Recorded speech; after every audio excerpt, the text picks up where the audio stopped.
Y22 speed of light. Now we begin to study Einstein's special theory of relativity.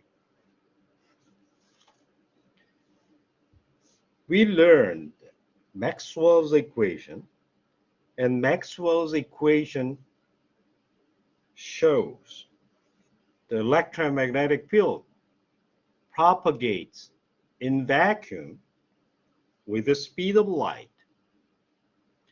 We have a big problem. Until now, we are familiar with Galilean transformation that preserved the equation of motion to be consistent in every inertial reference frame. However, the structure of Maxwell's equations,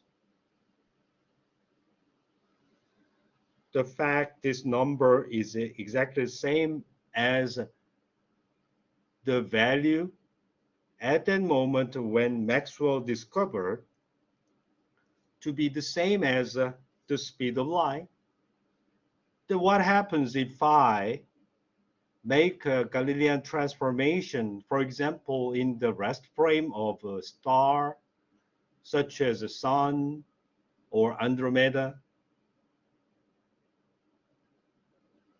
The speed of light transforms, and the shape of the Maxwell's equation becomes very, very dirty. As far as we know, the equation of motion or any fundamental law of physics, I don't know why, but the shape doesn't change at all if the theory respects nature.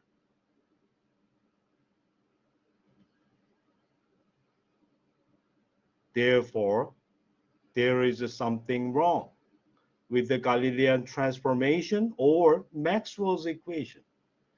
But Maxwell's equation is so beautiful, and it is a very, very complicated structure that cannot be fixed. The fixing make complete breakdown of Maxwell's equation. There is no such exact theory like Maxwell's equation as far as we learn from nature.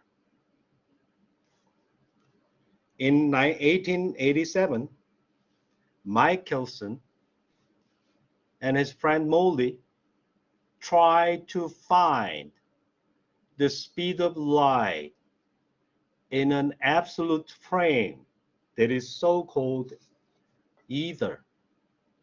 Ether is equivalent to quintessence and the fifth element. Perhaps you saw a movie, The Fifth Element. That is the fifth element. Fifth element is something related to celestial body. Aristotle thought that any terrestrial bodies converges to the earth because of gravity. However, including sun, all of the stars are fixed in space. He thought they are composed of absolutely different things, so-called ether. And on Earth, these elements and these elements are different. So on Earth, there are 4 elements and additional element that construct the space that never comes down. But he was wrong. But as a descendant, Michelson wanted to confirm, not exactly the same as Aristotle's idea, the ether, that should be the absolute frame in which the speed of light is well defined, and he wants to find the difference between the absolute speed of light and the speed of light measured on Earth. Unfortunately, his experiment failed completely, but he became the only scientist who won Nobel Prize because of the failure. Nobody except for Michelson won the Nobel Prize because of failed experiment.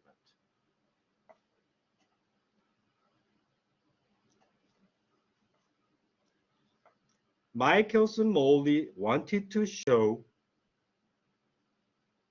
that the light is governed by the Galilean transformation. Galilean transformation is, for example, any velocity measured by a person in a reference frame should be transformed by subtraction when it is measured by another person who is moving with the velocity with respect to another. So when this a person at fixed s star sees the speed, velocity of an object as a c, then another person that is moving relative to s star with the velocity v, then the observed velocity by this person should be the same as the difference. He should not measure his own velocity because this v should be subtracted. So this should be true for both any massive object and the light that travels with a very high speed. That is the original idea of Michelson and Morley.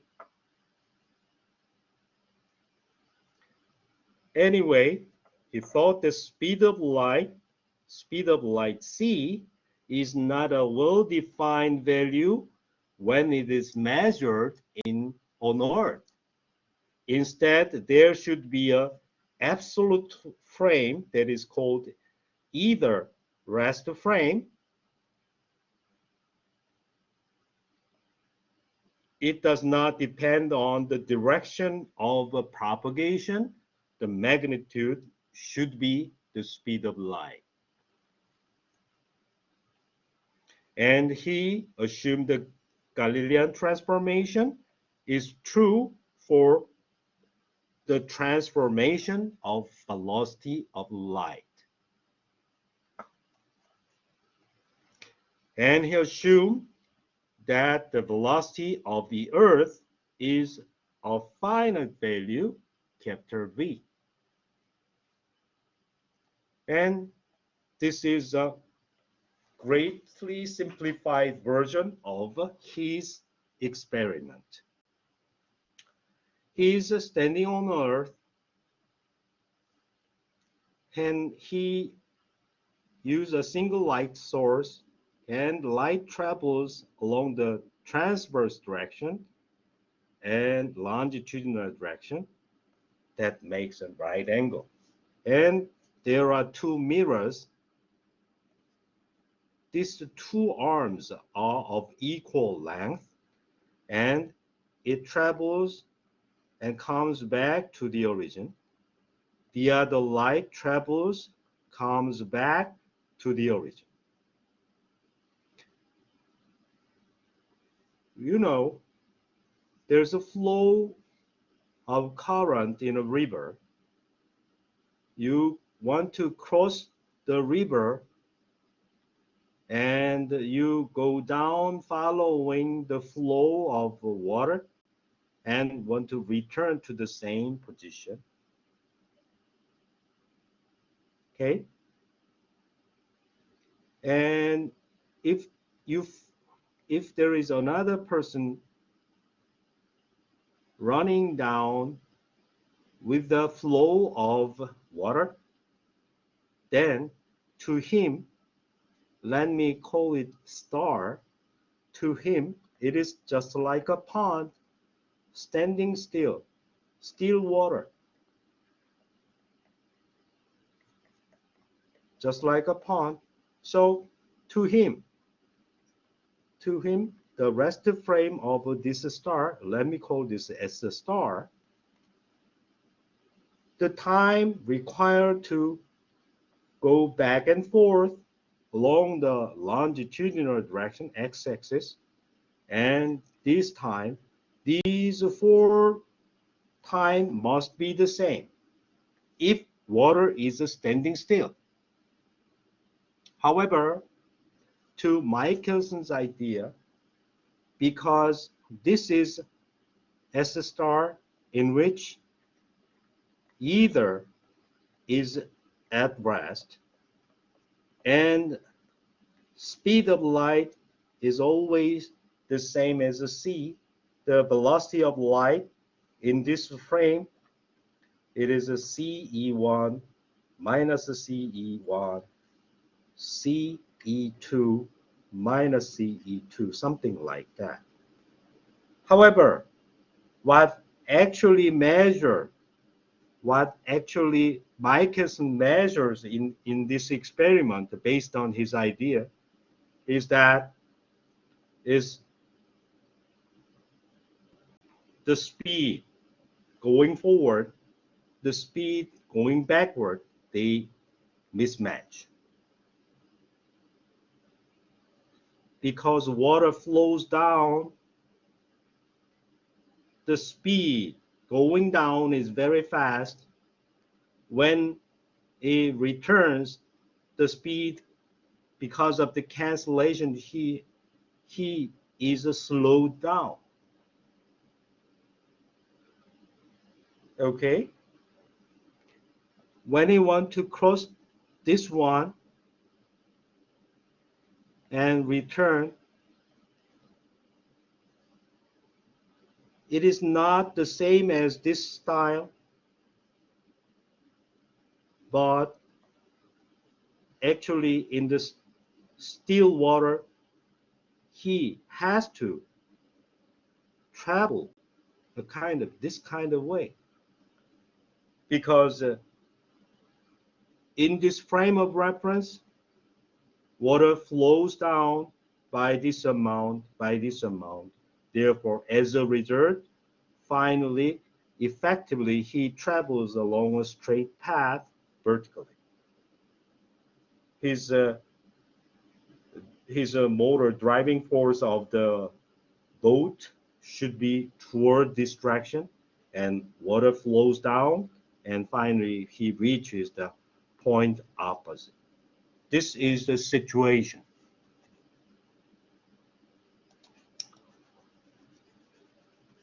A little bit complicated. Anyway,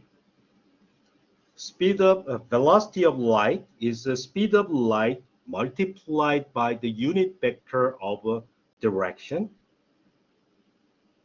in the either rest frame. Let's see. When the light travels from O to A, direction of propagation is this. Earth is assumed to move to the right relative to S star, and we are in S Earth. Speed of light along this direction in either rest frame is c times E1 hat. Because Earth is moving to this direction, the velocity of light should be different from this one. We have to subtract the velocity of Earth. Understood? When it returns from the mirror, this mirror, to return to the origin,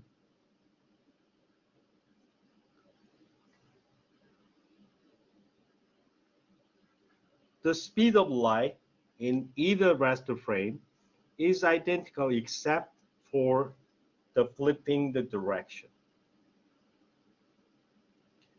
Again, to obtain the velocity of light measured on Earth, we have to subtract this amount. As a result, these are the consequences of Galilean transformation. Galilean transformation. Next, we consider the motion, vertical motion. And actually, we don't really know what this value is, but we know the direction is vertical along the y-axis. In this problem, let me call this one as x. We don't know. We don't know. However, from here to there, from here to there on the Earth, we subtract this amount. Therefore, when we return to the frame in which either is at rest, we have to add this amount. And then, in this frame, this one multiplied by c is the velocity of light. Therefore, this x, this I told you it was x, v squared plus x squared must be c squared because they are perpendicular components. Sum of these two components squared must be the speed of light squared. Therefore, by solving this equation, I can determine the vertical component is a square root speed of light squared subtracted by v squared. Therefore, this one is copied.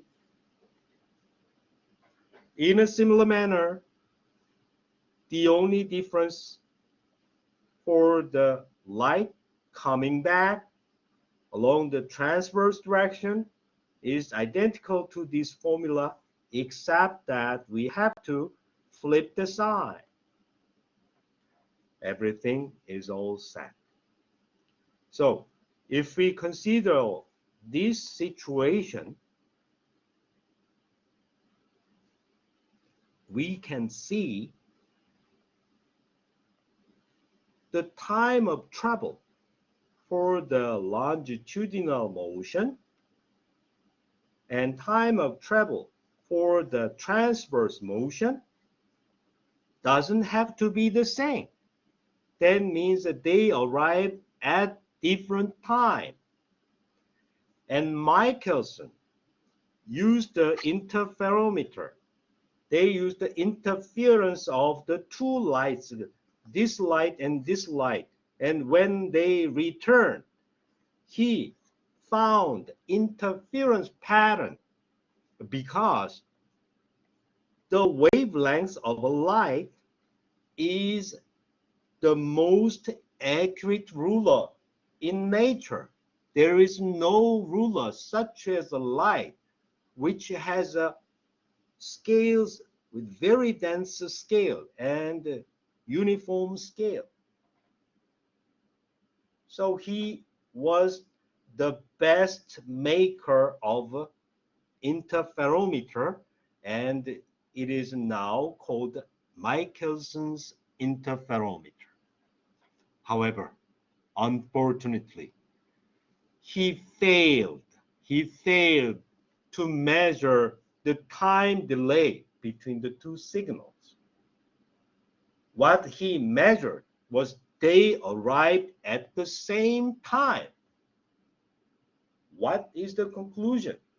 Nobody made a clean conclusion except for Einstein. All of the tools, all of the data were available, and Michelson gave us hint, but nobody explained that except for Einstein. Einstein was very brave enough to say, haha, the reason why there was no signal of time difference means the speed of light on Earth is speed of light c, and the speed of light measured in either rest frame is also the speed of light. That means the violation of Galilean transformation. Galilean transformation is broken if we consider the motion of motion of light that moves very, very fast.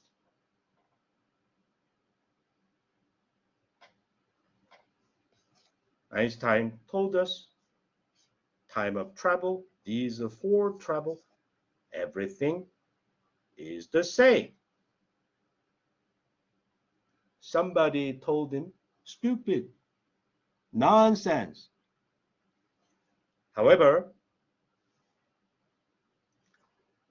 if we consider the motion of light on Earth, it is very simple. Length L, turning back with the same speed, it takes tau, tau, tau, tau for same time.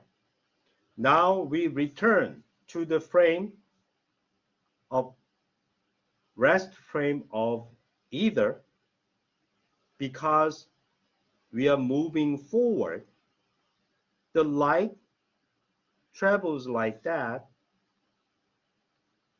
Here, light travels like that. But Einstein tells us this time should be the same.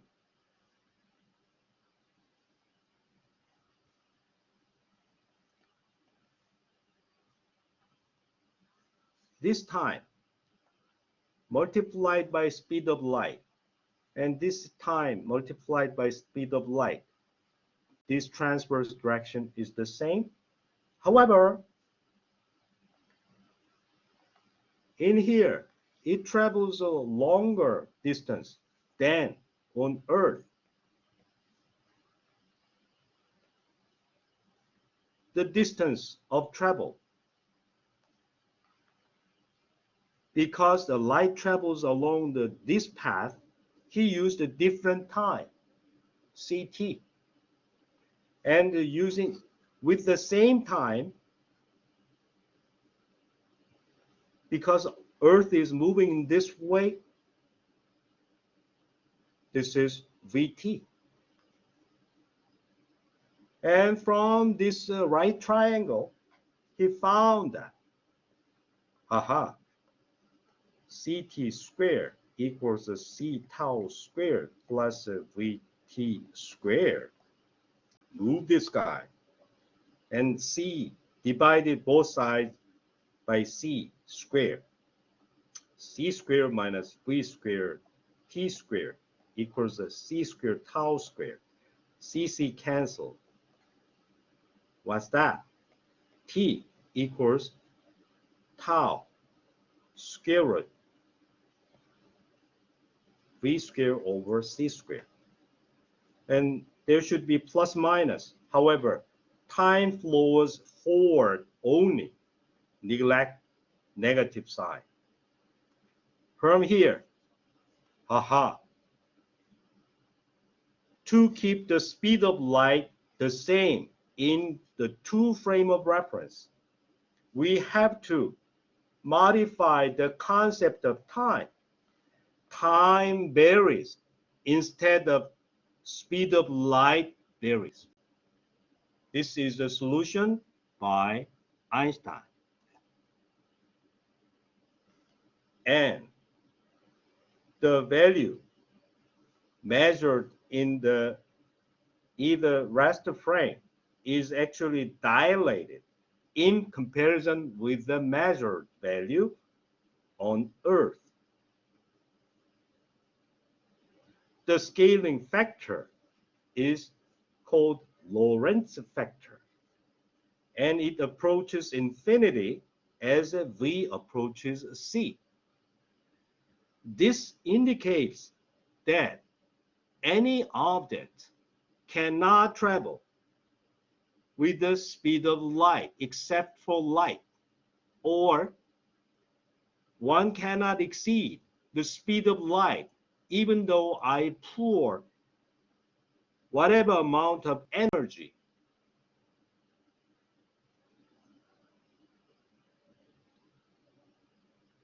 So eventually, this we will learn in the next class, but he were able to construct the concept.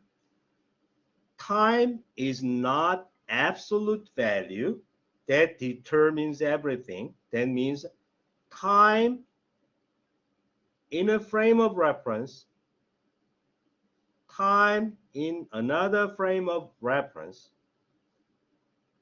spatial coordinates, just like the spatial coordinates when we rotate x, y to x prime, y prime, we learn that there is a rotational matrix appears cosine, cosine, sine, minus sine. By multiplying this matrix to the components, we obtain the components measured in the rotated frame, however, keeping the magnitude of the vector, polar vector, to be the same.